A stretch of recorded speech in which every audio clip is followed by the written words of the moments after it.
বাংলাদেশের সর্বশেষ গুরুত্বপূর্ণ আপডেট সংবাদে আপনাকে স্বাগত। শুরুতেই সংবাদ শিরোনাম, পরে বিস্তারিত। শুরুতেই জানিয়ে দিব হিসাব নিরীক্ষা কার্যক্রম স্থবির, মুখোমুখি ক্যাডার এবং নন ক্যাডার সিএজিসির পদত্যাগ দাবি। অডিট অ্যান্ড অ্যাকাউন্টস বিভাগের অডিটদের বেতন গ্রেড বৃদ্ধির দাবিতে চলমান আন্দোলন ঘিরে মুখোমুখি ক্যাডার নন ক্যাডাররা। দ্বন্দ্ব প্রকট হয় ইতিমধ্যে সরকারের হিসাব এবং নিরীক্ষা কার্যক্রম স্থবির হয়ে বিপাকে পড়েছে সেবা প্রার্থীরা।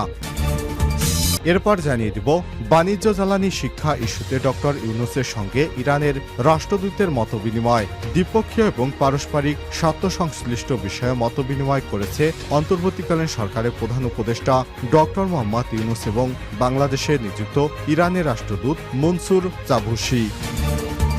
এবারে জানাবো বাংলাদেশের সঙ্গে সম্পর্ক দৃঢ় করতে চায় ভারত, বললেন বিএনপির মহাসচিব মির্জা ফখরুল ইসলাম আলমগীর। বাংলাদেশের সঙ্গে সম্পর্ক দৃঢ় করতে চায় ভারত। প্রতিবেশী দেশটির হাই কমিশনার প্রণয় ভার্মার সঙ্গে বৈঠক শেষে সব কথা জানিয়েছেন বিএনপির মহাসচিব মির্জা ফখরুল ইসলাম আলমগীর। আজ বিকাল 4টায় রাজধানীর গুলশানে দলের চেয়ারপারসনের রাজনৈতিক কার্যালয়ে বিএনপির নেতাদের সঙ্গে বৈঠক করেন ঢাকায় নিযুক্ত ভারতের হাই কমিশনার প্রণয় ভার্মা। জানিয়ে দিব 6 পুলিশ কর্মকর্তা বাধ্যতামূলক অবসরে। পুলিশের 6 জন কর্মকর্তাকে বাধ্যতামূলক অবসরে পাঠিয়েছে সরকার। আজ স্বরাষ্ট্র মন্ত্রণালয়ের জননিরাপত্তা বিভাগের পুলিশ এক শাখা থেকে পৃথক 6টি প্রজ্ঞাপনে তাদের অবসরে পাঠানোর বিষয়টি জানানো হয়েছে। এদিকে সাবেক প্রাণী সম্পদ প্রতিমন্ত্রী জাহিদ ফারুক গ্রেপ্তার। সাবেক প্রাণী সম্পদ প্রতিমন্ত্রী কর্নেল অবসরপ্রাপ্ত জাহিদ ফারুক শামীমকে গ্রেপ্তার করেছে র্যাব। আজ রাজধানীর বাড়িধারা থেকে তাকে গ্রেপ্তার করা হয়েছে। এবং সর্বশেষ জানিয়ে দিব ইসরায়েল লেবানন হামলা, পাল্টাপাল্টি হামলা, শুরু হচ্ছে নতুন যুদ্ধ।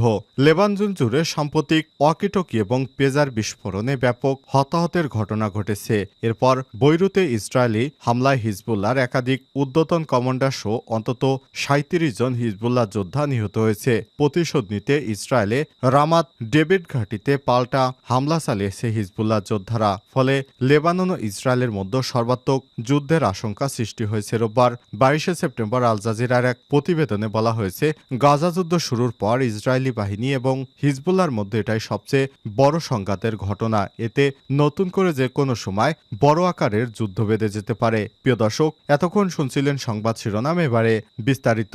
তবে তার আগে বন্ধুরা অনুরোধ থাকবে সংবাদটিতে একটি লাইক দিন। এই চ্যানেলে আপনি নতুন হয়ে থাকলে আমাদের সংবাদটি দেখতে দেখতে চ্যানেলটি সাবস্ক্রাইব করে রাখুন। কমেন্ট করে আপনার মূল্যবান মতামত জানিয়ে দিন বন্ধুরা, আপনি বিশ্বের কোন দেশ থেকে বা বাংলাদেশের কোন স্থান থেকে আমাদের সংবাদটি দেখছেন এবং শুনছেন। এবারে বিস্তারিত। মুখোমুখি ক্যাডার এবং নন ক্যাডার সিএজির পদত্যাগ দাবি, হিসাব এবং নিরীক্ষা কার্যক্রম স্থবির। অডিট অ্যান্ড অ্যাকাউন্টস বিভাগে অডিটদের বেতন গ্রেড বৃদ্ধির দাবিতে চলমান আন্দোলন ঘিরে মুখোমুখি ক্যাডার নন ক্যাডাররা।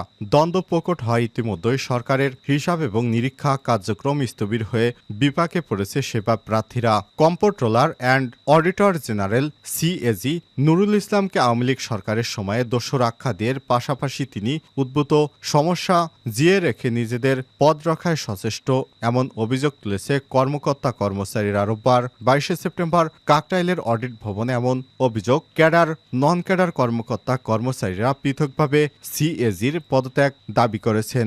এদিন অডিট ভবনের কনফারেন্স রুমে ক্যাডার কর্মকর্তাগণ এবং নন ক্যাডার কর্মচারীরা ভবনের সামনে সড়কে অবস্থানে এরপর বিক্ষোভ শুরু করেন। এক পর্যায়ে নন ক্যাডার কর্মচারী অডিট ভবনে ঢুকে ক্যাডার কর্মকর্তাদের অবস্থানে হামলা চালাতে উদ্যত হলে পুলিশ পরিস্থিতি নিয়ন্ত্রণে আনে। অভিযোগ উঠেছে, ছাত্র জনতার গণঅভ্যুত্থানে সরকারের পরিবর্তনের পরই নিজ পদ হারানোর আশঙ্কায় আতঙ্কিত হয়ে পড়ে সিএজি নুরুল ইসলাম। অনুগত এবং অন্যান্য সুবিধাভোগী কতিপয় ক্যাডার কর্মকর্তাদের মাধ্যমে ডিপার্টমেন্টের নন ক্যাডার কর্মচারীদের উৎসাহিত করে তাদের সঙ্গে সভা করে নিজের দল ভারী করেন। সিএজি পদে তাকে সমর্থনের বিনিময়ে 11তম গ্রেডের অডিটরদের 10তম গ্রেড এবং 10তম গ্রেডের সুপারদের নবম গ্রেড এবং নবম গ্রেডের নিরীক্ষা ও হিসাবরক্ষণ কর্মকর্তাদের সপ্তম গ্রেডে উন্নীতকরণের প্রতিশ্রুতি দেন তিনি। কর্মকর্তা এবং কর্মচারীদের সঙ্গে কথা বলে জানা যায়, বাংলাদেশ ব্যাংকের সাবেক বিতর্কিত গভর্নর আব্দুর রব তালুকদারের প্রত্যক্ষ আশীর্বাদ পুষ্ট হয়ে নুরুল ইসলাম সিএজি হিসেবে নিয়োগপ্রাপ্ত হন। এই নিয়োগের বিনিময়ে মোটা অঙ্কের আর্থিক লেনদেনের অভিযোগ রয়েছে তার বিরুদ্ধে। অন্যদিকে দায়িত্ব নিয়েই সাংবিধানিক প্রতিষ্ঠানটির রেওয়াজ ভেঙে একাধিকবার টুঙ্গিপাড়ায় যান সিএজি শেখ মুজিবুর রহমান এবং তার পরিবারের সদস্যদের সম্পর্কিত দিবসসমূহে অতি উৎসাহের সঙ্গে সরকারি অর্থ ব্যয় পরিপালন করেছেন এবং অধীনস্থ সব কার্যালয়ে সকল স্তরের কর্মচারীকে অংশ নিতে বাধ্য করেছেন তিনি। এবার শেখ হাসিনা পালিয়ে যাওয়ার পর তার চাকরি বাজাতে তিনি একাধিক কর্মকর্তাদের নিয়ে একটি জোট তৈরি করেছেন।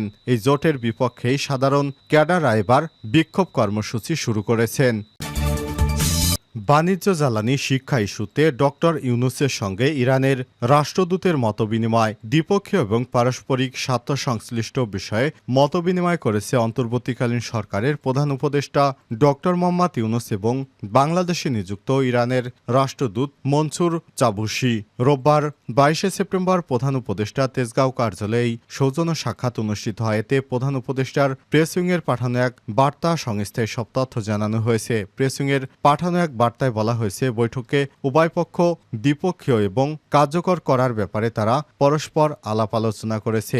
ইরানের সঙ্গে বাংলাদেশের জ্বালানি, সংস্কৃতি, শিক্ষা, স্বাস্থ্য সহ অর্থনৈতিক ক্ষেত্রে দ্বিপক্ষীয় সম্পৃক্ততাকে এগিয়ে নেওয়ার ইচ্ছা প্রকাশ করেছেন দুইজন। এ সময় প্রধান উপদেষ্টা ইরানের ইঙ্গিতকে স্বাগত জানান এবং বৈশ্বিক ফোরামে রোহিঙ্গা ইস্যুতে বাংলাদেশকে সমর্থন করার জন্য তেহরানকে ধন্যবাদ জানান।